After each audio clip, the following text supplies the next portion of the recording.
YouTube, hey there, Casey Dim at TaxSaleAcademy.com, and thank you for joining us as we record this week's episode of the Tax Sale Podcast. As always, if you enjoy podcasts, make sure you check us out by going to TaxSalePodcast.com. There's a link down below in the description of this video. Once you're on that website, you can download us on your favorite podcasting platform, and you can listen on the go.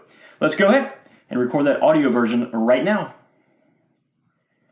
Welcome to the Tax Sale Podcast, where tax sale investing is made easy. My name is Casey Dim, and I'm a tax sale veteran. I am the leading tax sale expert. I'm the author of the Tax Sale Playbook. I'm the founder of the Tax Sale Academy, and I am your host right here on the Tax Sale Podcast. Thank you so much for joining me on today's podcast episode. As a reminder, this is a completely free podcast brought to you through and because of the Tax Sale Academy.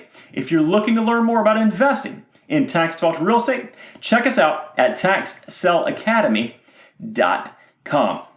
All right, I've got an interesting episode laid out for you today. One of the most common issues that new investors face is on the research side of things.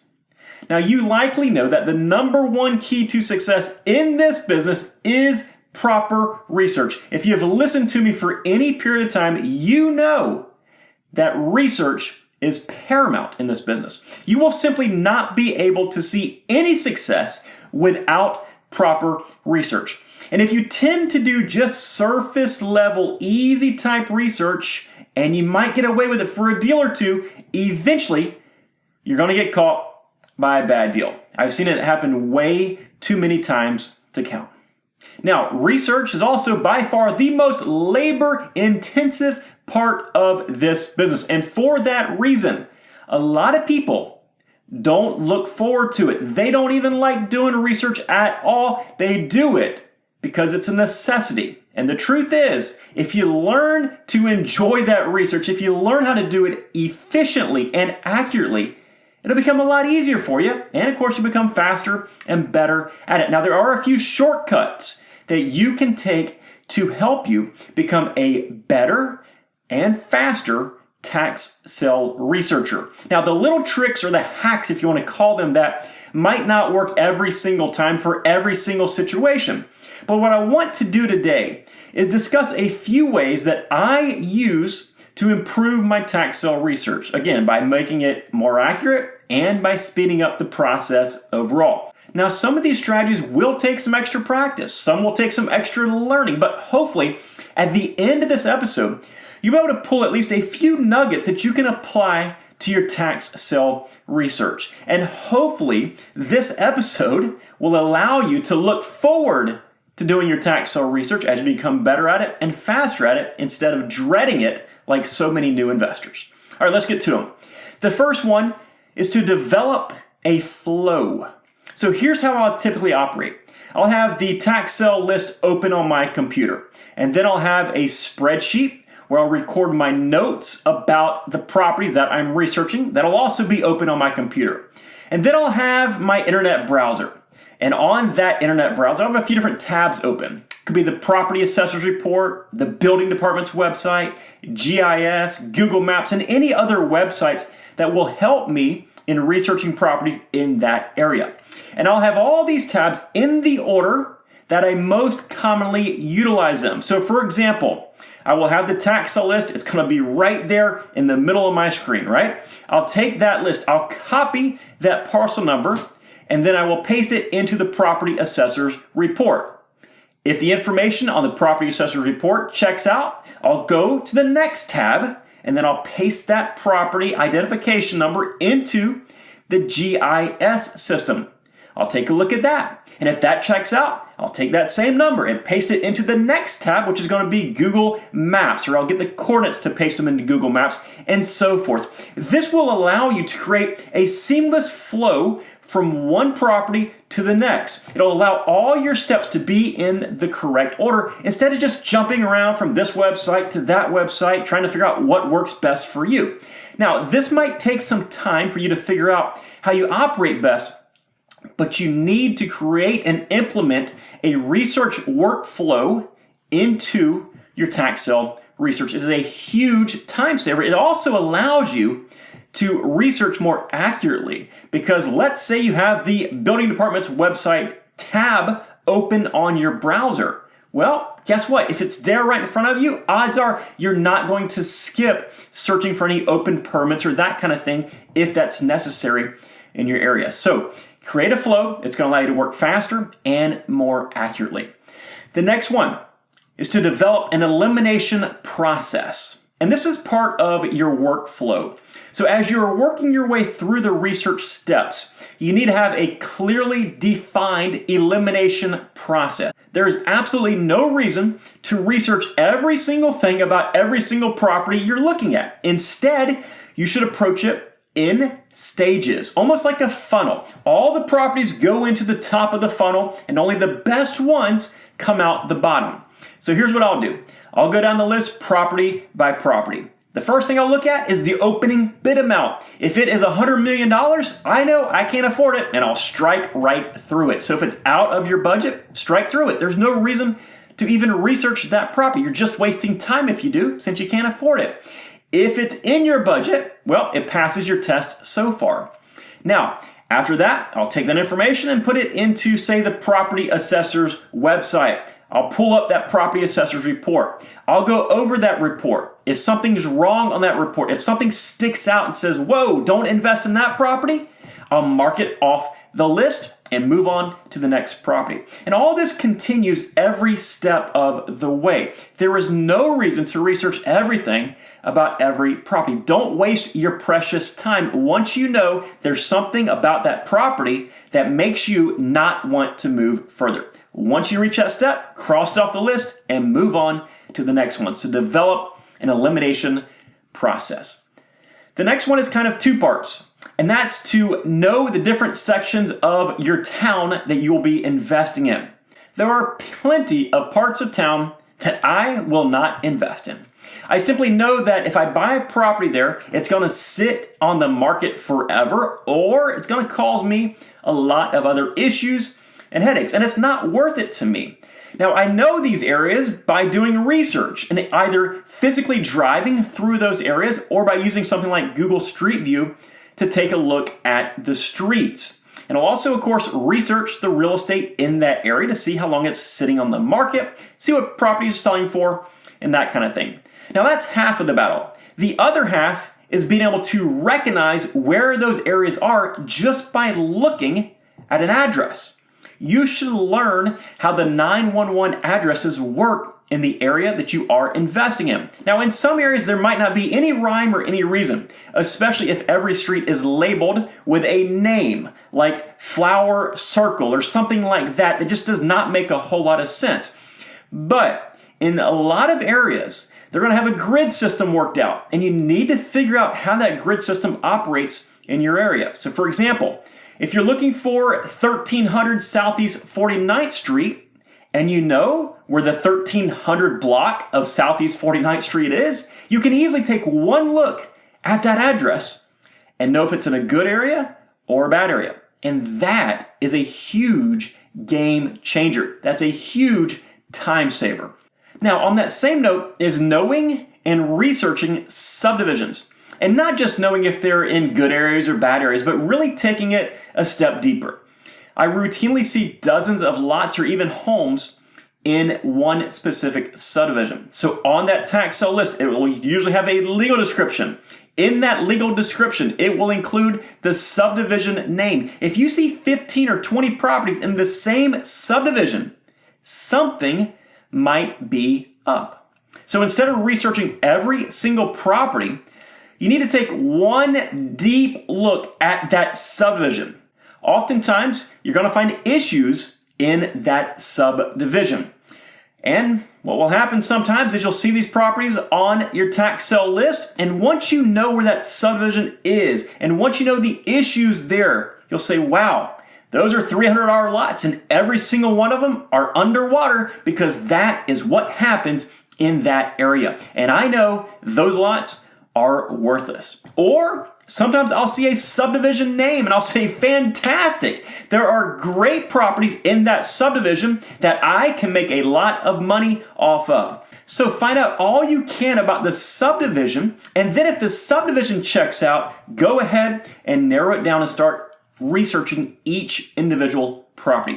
This is going to save you a great amount of time in the long run. Now, if the subdivision does not check out, eliminate those properties and make a mental note of it so you can utilize it in the future. The next one is to understand and read legal descriptions. And this is something that most people have no idea how to do simply because it's not all that easy. I actually have an entire workshop on this strategy inside the Tax Sale Academy for my members. It's important to understand that when the county is selling tax defaulted real estate, they are not selling you a specific house. They're not selling you a specific address. They are selling you a piece of dirt as described by the legal description only. That's how properties are described in legal terms, by the legal description. Makes sense, right? What you will do is you will look at that legal description, and at first it is going to look like Greek. But eventually, once you take the time to learn how to read those legal descriptions, it can save you loads of time and it will greatly improve your research. Let me give you an example. A common one that I see are pieces of land split off of other pieces of land.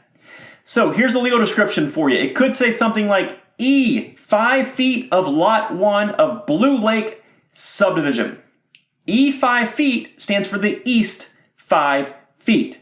So you'd be buying a 5-foot strip of land on the east side of lot 1 in Blue Lake subdivision.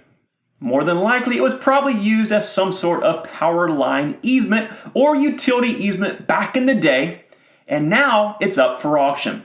So a lot of people will think they're buying lot number 1. Instead, they're only buying the east 5 foot of lot number 1. And that's part of the reason you see people buy worthless land, landlocked properties, and other junk at tax sale auctions, simply because they do not know how to read legal descriptions. Take the time and educate yourself on that topic. The next one, learn how to establish values and use them to eliminate properties as you go through your research. You should know that houses in this area generally sell for this amount, while vacant lots over here sell for this amount. That way you can take one look at the property or maybe even the legal description on the tax sale list itself and have a very rough ballpark number in your head about what the property's worth, and you can quickly decide whether you want to move forward researching that property or not. And this is something you can obviously learn as you research the market and gain experience there. You should only need to perform an actual valuation to establish your bid amount once the property passes all of the other steps. As you've probably noticed by now, a lot of what we do when we're researching tax sale properties is we're working to eliminate properties. It goes back to that funnel philosophy. You have all these properties going to the top of your funnel and you only want the best ones to come out. And many of these steps that we're talking about are to eliminate the properties that we should not be investing in, and knowing how to value properties. That's yet another way that you can eliminate some of those properties. The next one is one that I actually mentioned earlier, and that is to utilize a spreadsheet. And you can make your template however you want to, but I'll generally include at the very least the identifier of the property, a couple of notes about the property, the opening bid amount, and my maximum bid. This makes for extremely easy reference when the tax sale is taking place. It also serves as a very easy way for me to organize my notes as I take them. For many years, I would just scratch notes onto a notepad or the actual tax sale list that I had printed out, and that was just a disaster. Use a spreadsheet. It's going to be well worth it in the long run. Another one, leave the deeper research until very last. Make a note and come back to it. I'm talking about the stuff like title searches, like calling the county, driving by the property, calling code enforcement, the stuff that is more time intensive than the other research that we typically perform online. If it's going to take you some extra time to do it, leave it until the end. As much as I want you to do the necessary research, when you begin to do the things that break you from your flow of researching that tax sale list and then going to this page and this page and this page, then inputting it onto your spreadsheet, when you break yourself from that flow, you're going to have a lot of trouble getting back into it. So if there are any extra steps involved that are going to be time consuming, save those until the very end. This will also, in fact, save you time. Because if you have a list of properties that you need to call the county about, it's going to be a lot better to call them one time and work your way down that list than calling them every 90 seconds. And I'm sure the folks at the county would appreciate you calling just once. Anyhow, another one is to avoid going down rabbit holes. I can't begin to tell you how many times I've been researching a property and think, wow, look at this cool lighthouse. And then I'll find myself an hour later learning about the history and the architecture of that lighthouse while somehow trying to convince myself that it's all part of learning about my investment. When the truth is, I'm never going to buy a lighthouse to begin with.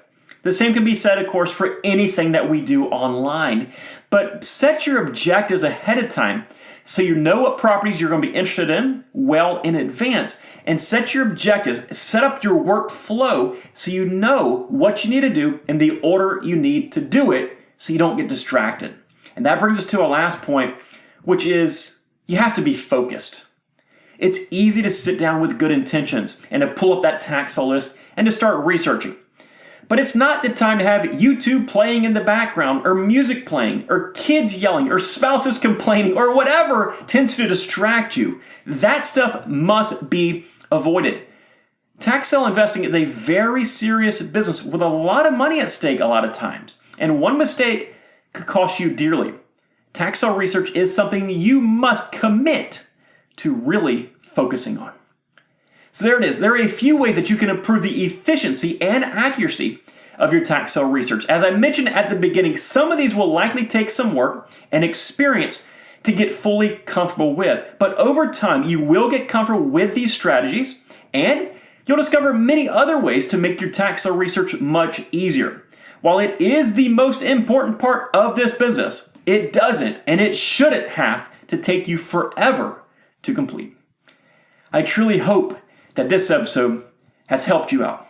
If we can provide any additional help, be sure to visit the links in our show notes section, and one of those links will take you to our primary site at taxsaleacademy.com, where we provide our most in-depth and comprehensive tax sale investment training.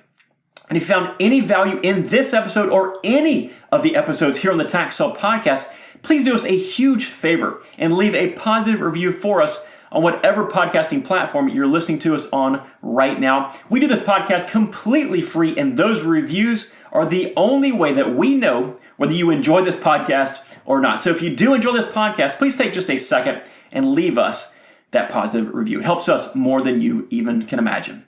Thank you so much for listening. We'll see you next time right here on the Tax Sale Podcast. Make it a successful day. Bye-bye.